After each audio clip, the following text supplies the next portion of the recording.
Now, this is the guy from episode 1 or part 1. If you haven't seen it of this particular topic, you have to see part 1, where he explained how he got robbed.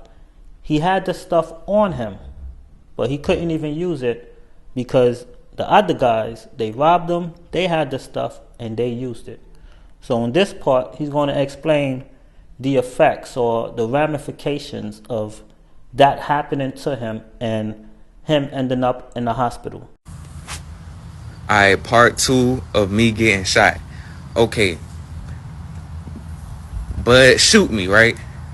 As soon as I felt the pressure of me getting shot, I yelled out, like, ah!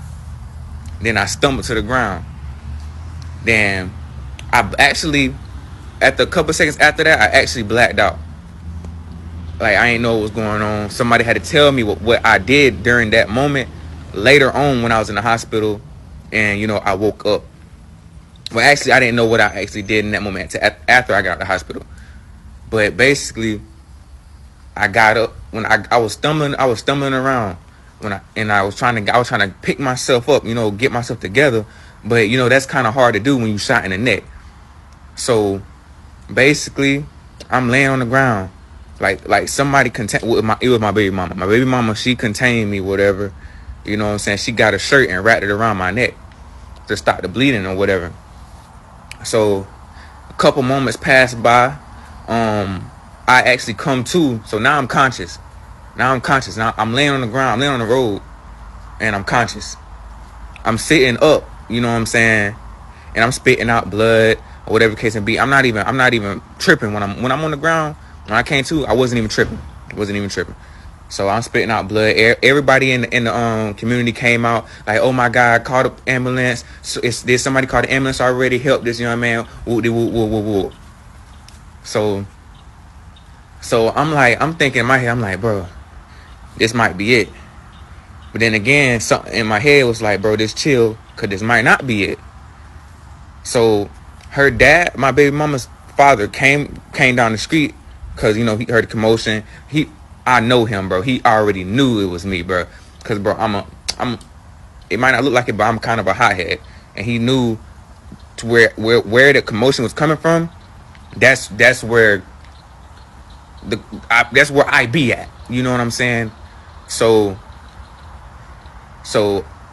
I'm looking at my baby mama. She's sitting on somebody's porch. And I did a little heart symbol, and I said, like, I mouthed it because I can't speak. I was like, I love you.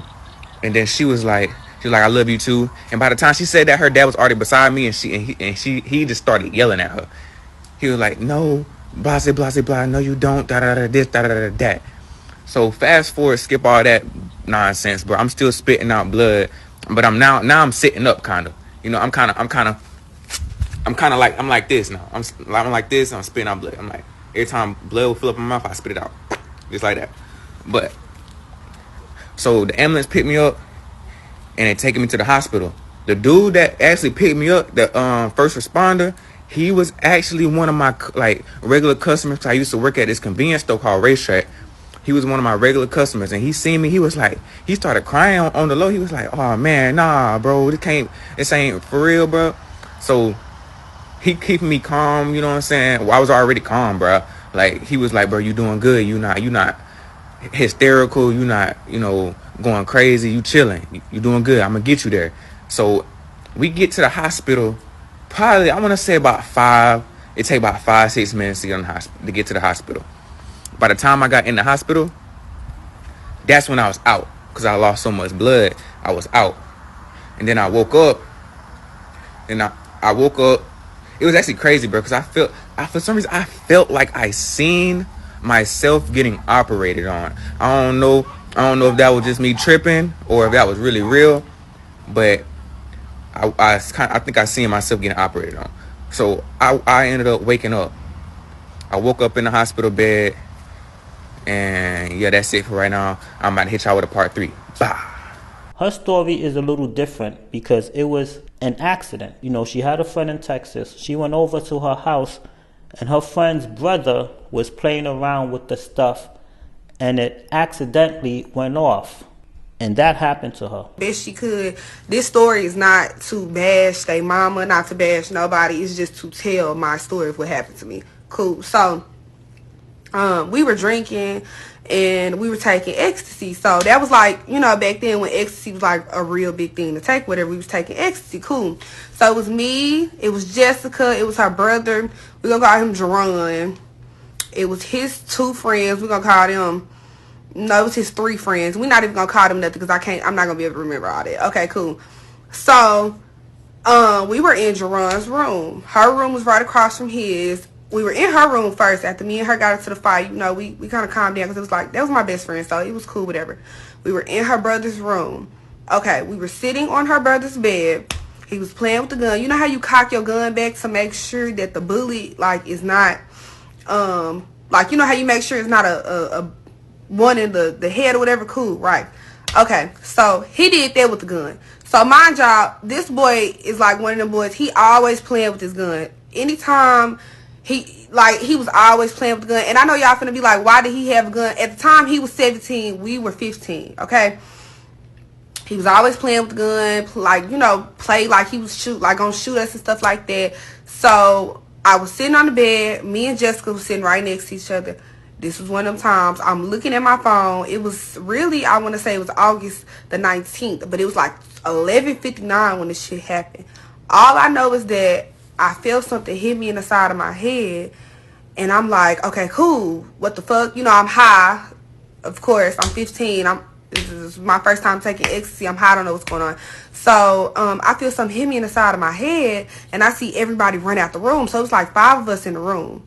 So I'm like, you know, like, what's going on? What hit me? Like, you know, what happened? So I feel something hit me in the side of my head. I get up because at the time I could get up. So I want to show y'all, like, because I still have the videos of everything in my phone. This the video that my best friend Jessica, we gonna call her Jessica, she took this video, and the date on this video is August 20th, 3:57 a.m. So she took this video. So they had stairs in their house. So I'm stumbling down the stairs because they all, like I said, ran and left me in the room by myself. So I get down the stairs, and I'm sitting at the bottom of the stairs. I'm not realizing that I've been shot. Like I said, I think that somebody has hit me in my head. Like, it felt like I got hit in the head really, really, really hard. So instantly I lost all vision in my right eye. This is where I got shot at. Right there, as y'all can see. Instantly I lost all vision in my right eye. I couldn't see nothing. Okay, it was blood coming out my nose, my mouth. It was just, it was a lot. It was blood all over the walls. It was blood all over me.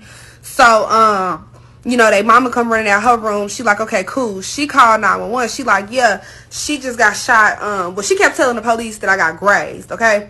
She was like, well, she got grazed, and it's blood pumping out it's blood literally pumping out of the side of my face. You get what I'm saying? So I'm like, okay, cool. She's saying I got grazed. That's not what happened. Cool, whatever.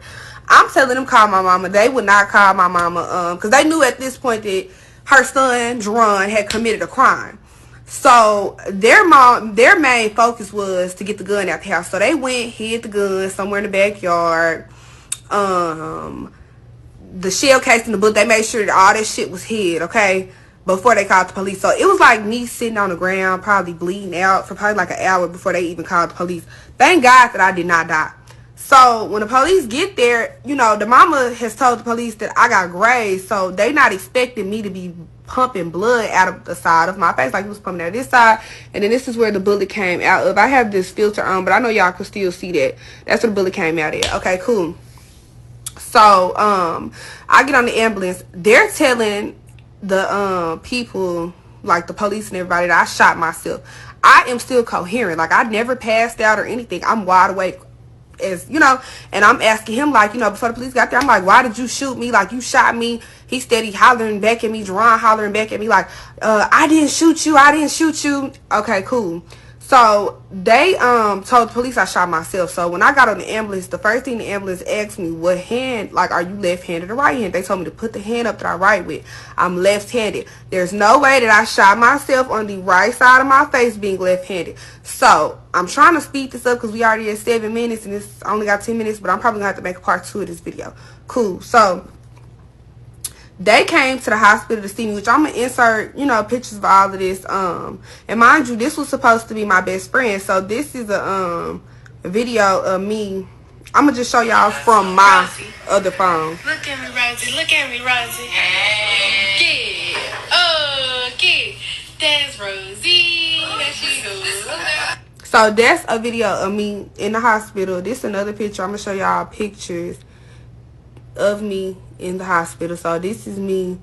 This is where the bullet came out from. This is graphic though. I want y'all to know that. So if you watching this, I'm sorry. I should have said that to begin with.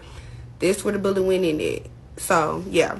So I'm definitely gonna have to make a part 2. So anyway, so yeah, so I was in the hospital for a while. Like I said, my mama had lied and said she was out of town. Whole time she was not out of town. She was in town. She was sneaking and creeping. So I ended up going to the hospital. They put me to sleep before I got to the hospital because they didn't realize how bad what happened to me was. So when I got to the hospital, of course, I needed a blood transfusion because I had lost so much blood. I literally was sitting there bleeding for like an hour. So I got a blood transfusion. They instantly did surgery. What happened to me was when he shot, like when he shot me, the bullet went through here and it went through my face like a bow and arrow. So it cut the, you know, the line, the cord that connect your eye to your brain. It snipped that. So I don't have that cord that connect my eye to my brain. So that got completely snipped when I got shot. So that's why I instantly lost my vision. So anyways, they had to make the decision either to save my eye or to save my life. So there's nothing wrong with my eye. This is my eye. You get what I'm saying? I just cannot see. I can see a little bit, but I can't see much. So they made a decision, and of course the decision ultimately was to save my life other than saving my eye. But okay, I'm gonna come back. I'm gonna do part 2 because this we used up the whole 10 minutes. Hold on.